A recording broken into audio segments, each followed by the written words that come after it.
Balang araw masusulat ko kaya ang kanta na Magandang araw po. Ako po si Christine Gara from M012. Habang tumatanda ako, unti-unting nagbabago ang pananaw ko sa buhay. Ang daming mga tanong ang tumatakbo sa aking isip. Ang ilan sa mga tanong na madalas kong itanong sa aking sarili ay, matutupad ko nga ba talaga ito? Magiging successful ba ako sa kursong kinuha ko? O baka hanggang dito na lang ako?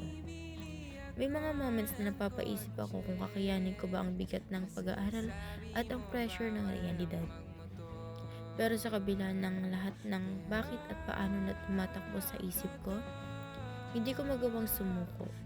Patuloy akong bumabangon, nananalangin at kumakapit sa pag-asa na balang araw, lahat ng paghihirap na ito ay magkakaroon ng saysay. Hindi lang naman kasi ito para sa akin. Ang pangarap na ito ay para sa aking pamilya, lalong-lalo na sa aking mga magulang. Sila ang dahilan kung bakit kahit pagod na ako, pinipili ko pa rin lumaban. Gusto kong ipakita sa kanila na hindi na sayang ang pagod at sakripisyo nila sa pagtatrabaho para lang bigyan ako ng magandang kinabukasan. Na may matupad ko at makamtan ko ang aking pangarap, nang sa ganon mabigyan ko ng magandang buhay ang aking mga magulang. Ayun lamang po. Maraming salamat.